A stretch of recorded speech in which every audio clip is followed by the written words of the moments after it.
오늘 말씀은 마가복음 10장 2절부터 12절 말씀을 가지고 말씀이 왜곡된 현실이라는 제목으로 이렇게 말씀의 은혜를 나누고자 합니다. 교회에서 설교하기 어려운 주제들이 몇 가지가 있습니다.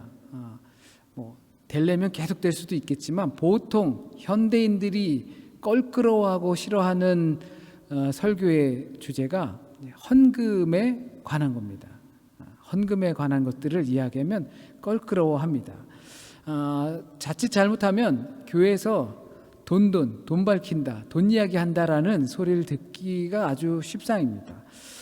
그거를 이제 신자들이 밖에 외부 사람들이 신자가 아닌 사람들이 듣거나 보면 아유 교회에서 이렇게 맨날 돈 얘기야 라고 할 수 있겠지만 신자들조차도 그런 부분에 이렇게 조금 편승하는 모습을 보게 됩니다.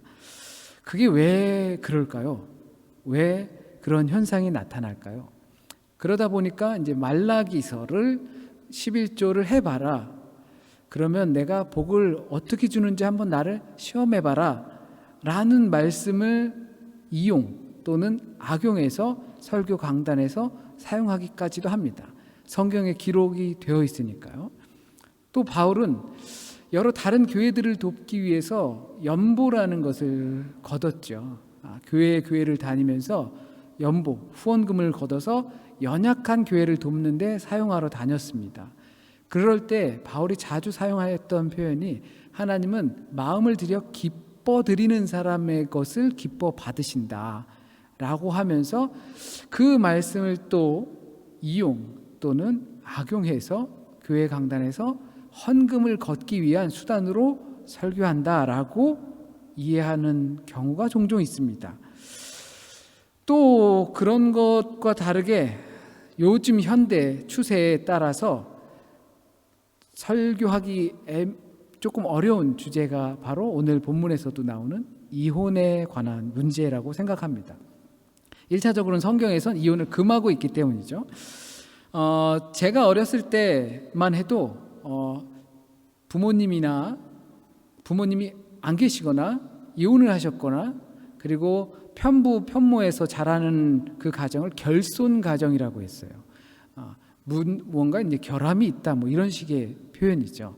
근데 현재는 그리고 마을도 작고 하다 보니까 시골에서 그렇게 이혼하거나 또 그런 가정이 거의 없었죠. 옛날 어르신들은 내가 애 때문에 살지라고 하면서 이혼하는 거 굉장히 안 좋게 생각하셨죠. 그런데 요즘 추세는 그렇지가 않습니다. 많은 분들 그렇게 많은지는 모르겠지만 그 주변에서도 종종 듣곤 합니다. 제 지인들도 이혼을 하고 그리고 다시 재혼을 하고 그런 경우가 종종 접하게 되니까요. 그리고 유럽에서 살다 보니까 많이 이혼을 하고 또 다시 재혼을 하는 경우를 종종 봅니다. 그것들이 어떠한 삶의 패턴처럼 되어 가는 것도 보게 됩니다. 이게 어떤 부정한 것이나 악한 것이나 그러면 안 되는 그렇게 하는 일이 아니라 사람들이 살다 보면 그럴 수 있는 것이고 그것이 인생의 한 여정이다라고 생각하는 분들도 있습니다. 문제는 이러한 것들이 이제 신자들 가운데에서도 이혼하는 현상들이 많다 보니까 설교 강단에서 그러한 설교를 하는 것이 매우 이제 가시방석처럼 느껴질 수 있기 때문이죠. 헌금만큼이나 아마 이 불편한 내용이 이 이혼에 관한 문제일 것입니다. 물론 남녀가 가정을 이루고 살다가 보면 예상치 못한 문제들이 발견됩니다. 이것이 신혼 초기에만 처음에만 발견되는 것이 아니라 이것이 한참 살다가도 이상하게 늘 그래왔던 그런 성격인데 하여튼간 그게 마음에 안 들고 툭 튀어나와서 그게 보기 싫은 현상들도 있지요. 때로는 늘 불안했던 그 성격이나 그러한 대상들이 언젠가 사건을 만나서 곪고 터져서 문제가 되는 경우도 있습니다. 저희 아내는 우스갯소리로 하는 이야기지만 제가 혹시라도 바람이 한 번 나면 그러면 한 번 정도는 용서해 준다 그랬어요. 한 번 정도. 근데 제가 바람나서 그렇게 되면은 제가 뭐 여기 있겠습니까? 그렇죠? 그런데 그러한 예상치 못한 일들이 우리 곁에서 발생할 수 있다는 것이에요. 남녀 관계에서 살다 보면 그렇게 되는 것이죠. 그러다 보면 우리 마음속에 이런 생각이 듭니다. 그냥 확 그냥 갈라서 버려. 이런 생각 충분히 우리 할 수가 있죠. 우리 마음속에는 이 외에도 다양한 마음의 소리들이 있습니다. 우리 가정 안에서 확 갈라서 버려. 애를 볼 때는 그냥 좁혀버려. 다른 사람들을 볼 때는 그냥 다시는 만나지 말아버려. 이와 같은 마음의 소리가 우리에게 있어요. 그러나 온전한 그리스도인이라는 것은 우리 마음에서 나타나는 그 소리들, 다양한 소리들, 그 다양한 소리들을 선하게 구별할 수 있어야 되는 것이 온전한 그리스도인입니다. 온전한 그리스도인이라면 그냥 갈라서버려 라고 하는 마음이 어디서 나오는 마음인지, 누가 주는 마음인지 구별할 수 있어야 한다는 이야기입니다. 주님께서 기록된 말씀을 통하여서 우리를 들려주시는 말씀을 통하여 우리가 받아들인다면 우리는 그 과정 속에서 남편과 아내와 부모와 자식과 또는 우리 여러 관계 안에서 그것이 내가 그리스도인으로서 어떤 사랑과 관계로 맺어가고 내 마음과 몸의 자세가 어때해야 하는지를 알 수 있게 된다는 것입니다. 그렇기 때문에 교회에서는 이런 가르침을 명백하게 하고 있어요. 이혼을 하면 안 돼라는 것이 아니라 그 이전에 당신이 먼저 그리스도인이고 예수 그리스도의 제자라고 한다면 우리의 삶의 자세가 어떠해야 하는지를 말해주고 있습니다. 이혼한 그리스도인들을 그렇다면 미성숙한, 신앙이 부족한, 믿음 없는 신자로 치부하는 게 과연 맞을까요? 단편적으로 보면 그럴 수 있겠죠. 주님께서 그러한 뜻을 내포하고 하지 말라고 했는데 했으니까. 하지만 누구나 어떤 결정을 내리고 그 내린 결정을 후회하곤 합니다. 모든 결정하는 순간에 잘한다고 생각해서 최선의 결정이야. 나는 이거보다 더 좋은 결정을 할 수 없어 라고 결정했지만 시간이 지나고 나서 후회하는 경우가 참 많이 있습니다. 괜히 결혼했네. 괜히 저 사람이랑 결혼했네. 라는 것도 물론 후회 부분에 들어가겠죠. 돌이켜보면 우리의 지난 시간의 결정들은 대부분이 다 미숙한 결정이었습니다. 그렇기 때문에 후회하고 돌이키는 것입니다. 그런 미숙함이 있었기 때문에 그런 미숙함을 바탕으로 인해서 성숙의 길에 지금 들어서고 있다고 생각합니다. 그래서 들어보셨을 거예요. 재혼한 사람들이 나중에 더 잘 산다. 미숙한 결정으로 인해서 생긴 것들을 바탕으로 성숙한 길에 올라서기 때문에 그런 일들이 있는 것이겠죠. 자신의 미숙함에 대한 성숙한 고찰이 필요합니다. 내가 미숙한 결정으로 인해서 나타난 그 후회에 대해서 내가 왜 이런 미숙한 결정을 내렸는지 고찰하고 생각하고 고민하고 그렇지 않는 길을 선택해야 한다는 것이죠. 그런데 오늘 본문 속에서 보면 바리새인들이 이혼에 대해서 그렇게 물을 때 그런 바탕에 있는 질문이 아니에요. 우리처럼 내가 미숙해서 그 결정을 실수했고 실수로 결단 내린 것들이 지금 이렇게 됐는데 앞으로 그러지 않기 위해서 나를 성숙되게 만들어 가기 위해서 고민하는 것이 아니라 그것을 회피하기 위한 방법으로 예수께 질문을 합니다. 이것은 왜곡된 의도죠. 의도 자체가 잘못된 거예요. 의도가 자체가 잘못됐기 때문에 자신들의 미숙한 결정, 그것들을 돌아볼 겨를이 없게 되는 겁니다. 우선 바리새인들은 이 왜곡된 생각으로 예수를 시험하기 위해서, 넘어뜨리기 위해서 질문을 합니다. 삐딱한 생각이죠. 잘못된 의도로, 그리고 그것을 통해서 예수를 한번 넘어뜨려 보기 위해서, 시험에 빠뜨려 보기 위해서 질문을 합니다. 바리새인들의 이 잘못된 질문은 자신들의 편을 만들기 위한 질문이었습니다. 모세의 율법을 어떻게 예수가 해석하는지 관심을 가진 것이 아니라 어떻게 하면 그 사람이 자빠질지, 어떻게 하면 그 올가미에 걸릴지를 고민하고 있었던 것이죠. 저나 여러분이나 살아가면서 미숙한 결정들을 하게 되어 있습니다. 우리 젊은이들은 어쩌면 더 기회가 많을 거예요. 미숙한 결정을 내리고 후회할 일들이 많이 생길 것입니다. 시간이 많이 남아있기 때문에 그렇죠. 단순히 우리가 어른이 아니라서가 아니라 시간이 많이 남아있기 때문에 그런 것입니다. 어른들은 지금까지 그렇게 미숙한 결정으로 많은 후회들을 쌓아오면서 성숙의 길에 들어선 것이고요. 특히나 우리 그리스도인들은 이와 같은 모습에 노출이 되어 있습니다. 그렇기 때문에 우리를 대상으로 했을 때 우리를 시험하고자 하는 많은 마음의 소리 그리고 주변 환경의 모습들이 있습니다. 그래서 우리는 준비되어 있어야 합니다. 저 그리스도인들이 넘어지길 바라는 마음으로 있는 사람들이 분명히 있기 때문이죠. 실수하길 바라는 그러한 사람들이 있기 때문입니다. 그래서 우리는 여러 모양으로 그것을 준비하고 있어야 합니다. 여기서 우린 의문을 하나 갖습니다. 바리새인들이 뜬금없이 아내를 버리는 일들에 대해서 왜 궁금해했을까? 혹시 궁금하지 않나요? 우리가 예수님을 만나면 아내를 버리는 일이 옳습니까? 안 옳습니까? 라는 것을 물어보고 싶으세요? 아니면 하나님, 제가 옛날에 정말 이렇게 많은 실수들을 했는데 혹시 그래도 저를 용서하시나요?에 관심이 있으실까요? 만약에 우리가 구주를 만난다면 나를 구원하시는 일들에 대해서 어떻게 내가 진짜 정말 그 파렴치하게 살았는데 어떤 마음으로 저를 용서하시고 품어주시고 사랑하시나요? 라는 게 궁금할 텐데 바리새인들은 이혼의 문제에 대해서 궁금해했습니다. 왜 그럴까요? 그런 현상들이 주변에 있었기 때문이죠. 그게 남 얘기가 아니라 자기들 이야기였어요. 마태복음 19장에서도 이와 같은 이야기들이 나타났습니다.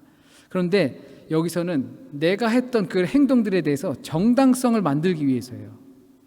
우리 바리새인들 중에 또는 사두개인들 중에 유대인들 중에 이혼을 했는데 여러 사유로 이혼을 했는데 그것이 정당하다라는 것을 인정받고 싶어서인 거죠. 우리도 살다 보면 이유를 찾잖아요.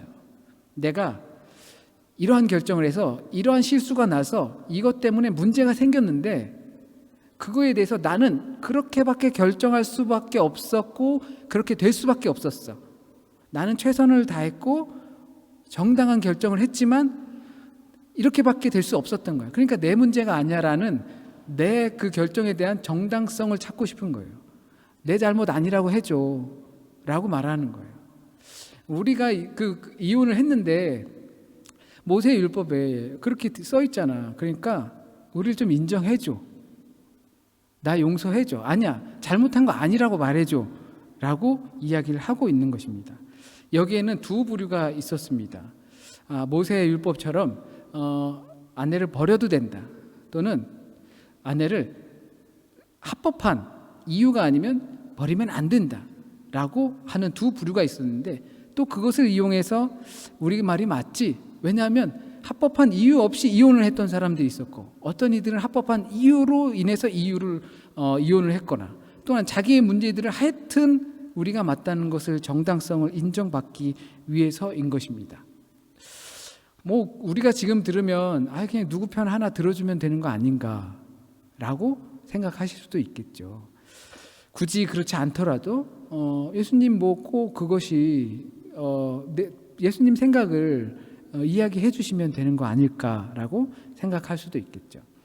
혹시 저도 이 설교 강단에서 하나님의 말씀을 대언한다고 하면서 이 하나님의 말씀에 기초하지 않고 그냥 내가 생각하는 생각들, 세상에서 유명한 것들, 그런 것들을 전한다고 혹시 여러분은 생각하지 않으실 거란 말이죠. 적어도 제가 지금 이 시간에서 하는 말씀이 하나님의 말씀이라고는 생각 안 한다 하더라도 목사님이 자기 마음대로 그렇게 설교하고 있다라고는 생각하지 않으실 거란 말입니다.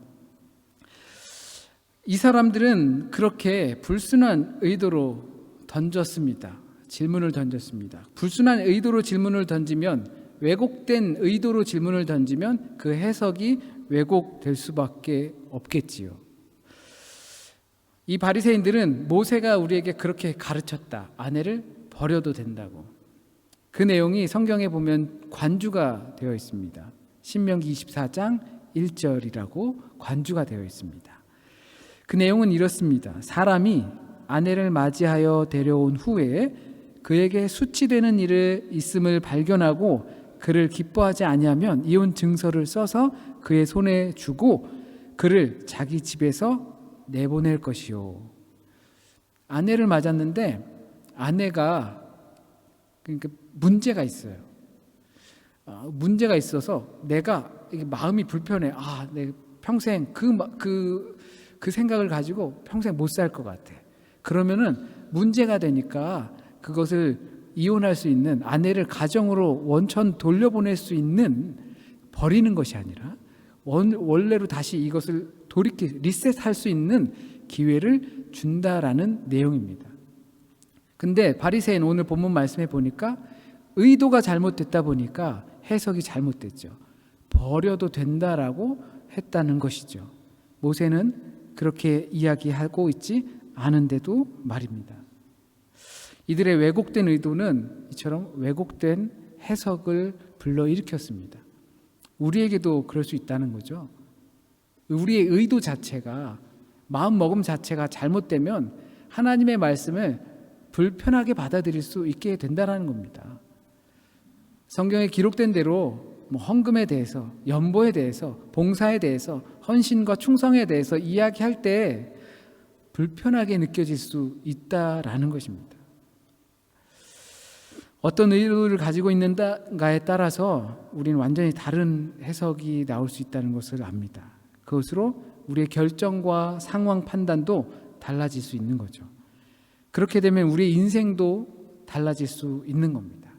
우리의 인생이 어쩔 수 없이 결정돼서 그렇게 된 게 아니라 내가 의도를 가지고 있었기 때문에 잘못된 해석으로 이끌리고 잘못된 결정으로 이끌려서 지금의 상황에 왔다라는 것이 되는 것입니다. 그것은 하나님의 기록된 말씀마저도 내 구미에 맞게 이해하려고 노력하는 것을 멈추지 않으면, 그러면 우리에겐 그와 같은 일은 피할 수 없는 일입니다.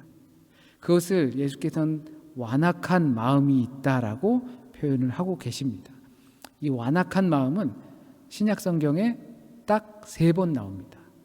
마태복음에서 이와 똑같은 이혼에 관한 문제에 있을 때, 그리고 마가복음에서 이와 같이 이혼에 관한 문제에 있을 때, 그리고 예수 그리스도의 부활에 관한 것을 받아들이지 못하는 사람들에게 완악한 마음이 있기 때문에 그렇다라고 이야기를 하고 계십니다. 이 마음의 완악함이란 그 하나님 그리고 동료 인간들에 대해서 자기중심적으로 살기 때문에 인간에 대한 배타성을 가리키는 것입니다. 보통의 많은 사람들은 냉혹한 마음을 지니고 있습니다. 그래서 하나님의 개입으로 새롭게 순종적인 마음이 되기를 거부하는 것이죠. 결국은 자기 의도대로 해석하고 믿어버리기 마련입니다. 자기가 믿고 싶은 대로 믿는다는 것이죠. 그래서 결국 이것은 믿음이 없다라고 말씀하고 계신 겁니다. 자기 멋대로 믿는 상태, 믿고 싶은 대로 믿는 상태, 이것은 하나님의 말씀을 왜곡하고 하나님을 믿지 않고 자신들을 지지해 줄 어떤 대상을 찾기에 급급하게 만드는 것입니다. 그래서 결국 기록된 하나님의 말씀이 강단에서 전해질 때 헌금 이야기, 회개 이야기, 죄의 문제 이야기, 이것이 잘 못 전달되게 만드는 형국까지 이루어진 것입니다. 거기서 예수께서는 실상은 그렇지 않다고 말씀하십니다.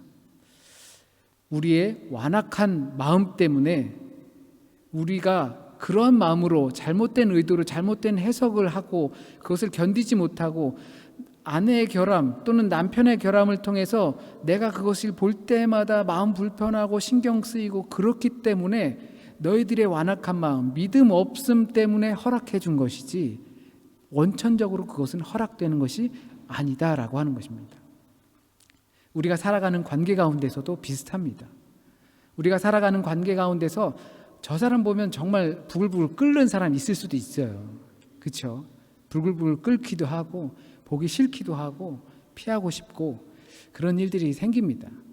그런데 그럴 때 우린 보통 그래 차라리 그럴 거면 조금 피하고 만나지 않고 되도록이면 거리를 둔 상태에서 너의 정신도 그 사람의 정신 건강도 좋은 상태에서 신앙생활 하는 게 좋지 않겠냐라고 권면을 하지요. 원천적으로는 그렇지 않다는 것입니다. 원천적으로는 우리의 온전한 믿음 상태가 우리의 믿음이 없기 때문에 우리의 마음이 완악하기 때문에 그 완악한 마음이 더 완악해지지 않게 하기 위해서 그렇게 허락되어졌다라는 것입니다. 예수께서 이혼을 허락하게 된 것은 그와 같은 우리의 완악한 마음 때문, 믿음 없음 때문에 허락해 준 것뿐이라는 말씀입니다. 그러나 결혼은 하나님께서 짝지어 주신 것이니 어느 누구도 나눌 수 없다는 것입니다. 그렇다면 신자들은 이혼을 하면 안 되겠네요 라고 생각하면 또 다시 돌아가는 것입니다. 또 다시 문제를 회귀시키는 겁니다. 이와 같은 문제는 표면적으로는 이혼의 문제가 드러났지만 그것은 그 본질적으로는 그 이혼의 문제가 아니라는 것이죠. 우리의 완악한 마음, 그것을 어떻게 할 것인가, 왜 완악한 마음이 생겼는가 라는 것을 말하는 것입니다. 날마다 가정에서 폭력이 일어나고 막 쌍욕을 하고 사람의 인격을 완전 땅으로 내리고 그러한 가정 환경에서 자란다고 한번 생각해 보십시오. 그러한 부부 관계에 있다고 생각해 보십시오. 아마도 저라도 그럴 것 같아요. 야, 헤어져. 그거 어떻게 사냐?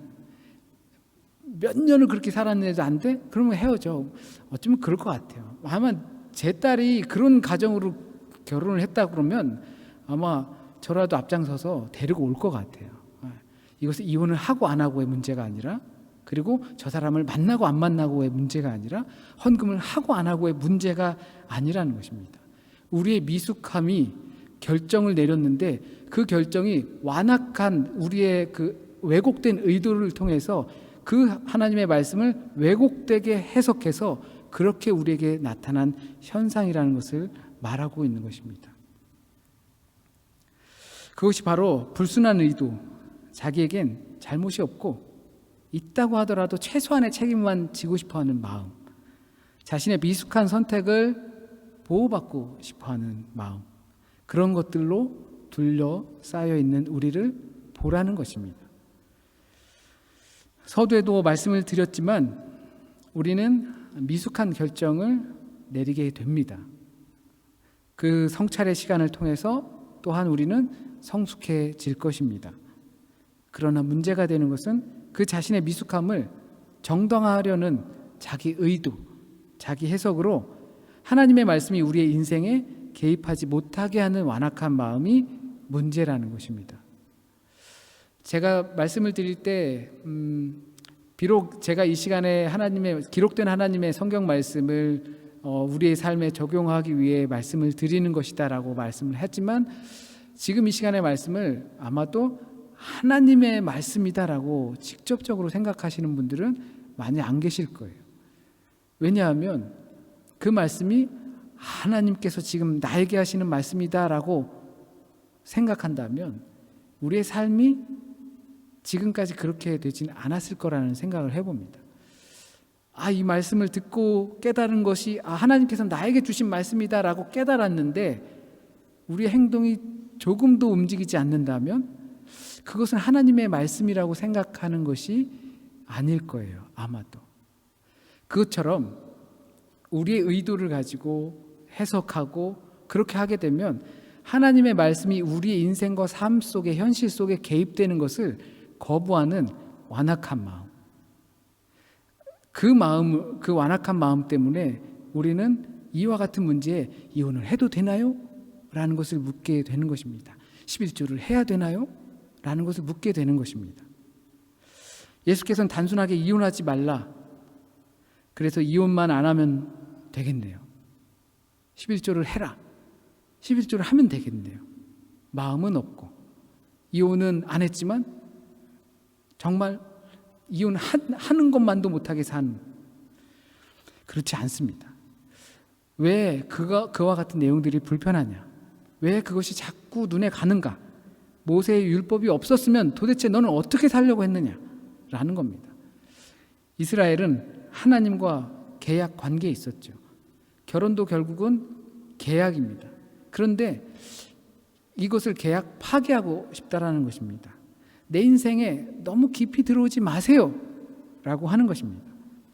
그렇기 때문에 단순히 이혼의 문제가 아니라 하나님과 신앙인과의 관계의 문제라는 것이죠.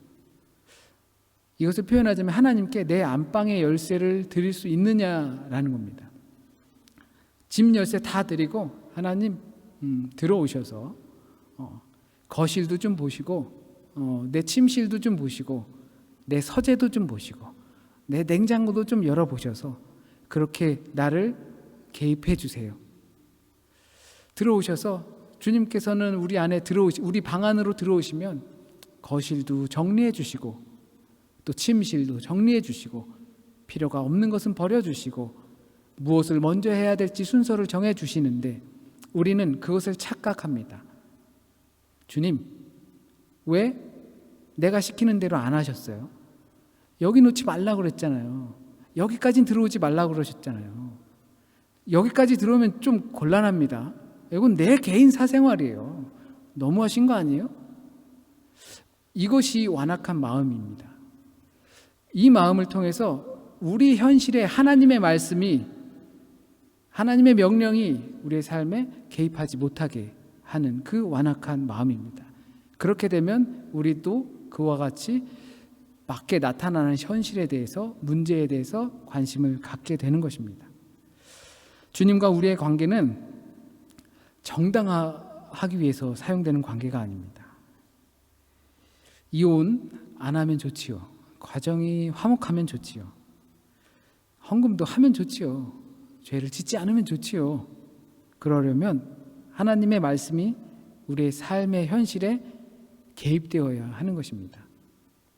자신의 미숙함을 정당화하려는 자기 의도, 자기 해석으로 사안을 바라보게 되면 우리의 완악한 마음은 하나님의 개입을 막게 되는 것입니다. 그러면 우리의 현실은 말씀이 왜곡된 현실이 되어버립니다. 거기서 우리의 사회 문제들은 더 많이 발생하게 될 것입니다. 우리 안에 문제가 있습니까? 가정 안에 문제가 있습니까? 관계에 문제가 있습니까? 내 경제적인 것에 문제가 있습니까? 그렇다면 그 문제를 보면 안 됩니다. 우리의 의도가 지금 어디서 되고 있는지, 그 문제 속에서 하나님의 말씀이, 명령이 내 삶에 개입되고 있는지 그것을 먼저 보셔야 하는 겁니다. 바리새인들에게 그와 같이 말씀하신 것은 너희들의 완악한 마음 때문에 그와 같은 문제에 관심을 갖고 있는 것이다 라고 하는 것처럼 우리의 삶 속에서 하나님의 말씀이 개입된다면, 그 완악한 마음이 없어진다면 우리는 문제가 보이는 것이 아니라 해결책이 보일 줄 믿습니다. 말씀이 왜곡되는 삶이 아니라 하나님이 개입되는 삶이 되길 축원합니다. 기도드리겠습니다. 하나님, 우리가 주님을 의지하면서 우리 결정들을 하면서 살아갑니다. 그런데 가만히 또 생각해 보면 내가 결정한 것인지 아니면 하나님의 말씀이 결정하게 한 것인지 곤란한 경우가 참 많이 있습니다. 그래서 우리 앞에 생기는 많은 문제들을 가만히 보고 있으면서도 우리 속으론 하나님, 제 잘못 아니죠? 저 때문에 그런 거 아니죠? 이거 어쩔 수 없는 거죠? 라고 하나님께 인정받고 싶어 합니다. 먼저 우리가 마음을 살피게 하시고 그 하나님의 말씀이 우리의 마음 속에, 삶 속에 개입되어서 온전한 길로 이끌려질 수 있도록 우리를 인도하여 주세요. 문제 없는 인생이 어디 있습니까?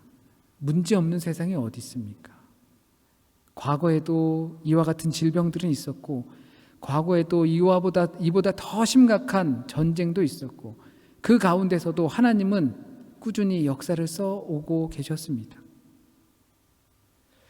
경건한 사람들이 있었기 때문에, 영적 각성을 꿈꾸는 사람들이 있었기 때문에 그 역사가 그들을 통해서 써진 줄 믿습니다.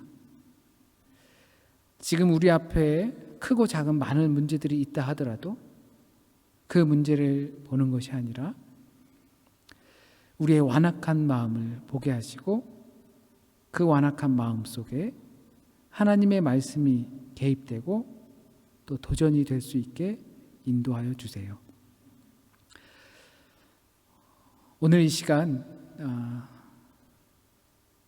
우리 꼭 들어야 할 말씀, 그 말씀 꼭 듣게 하시고 생각나게 하시고 그 말씀을 품게 하셔서 우리 삶 가운데 뿌리 내리고 열매 맺게 주님 인도하여 주세요. 또한 한 주간의 삶 가운데서도 온전히 주님 의지하면서 살아갈 수 있고, 나와 늘 동행하고 계신, 곁에 계신 주님을 바라볼 수 있는 우리의 한 주간의 삶이 될 수 있도록 인도하여 주세요. 우리 비스바된 아름다운 권속 한 가정 한 사람 주님 그 마음에 찾아가 주시고 그 마음에 영접하게 하여 주 그리스도의 삶이 될 수 있도록 인도하여 주세요. 모든 말씀 우리 주님 예수 그리스도의 이름으로 기도드립니다. 아멘.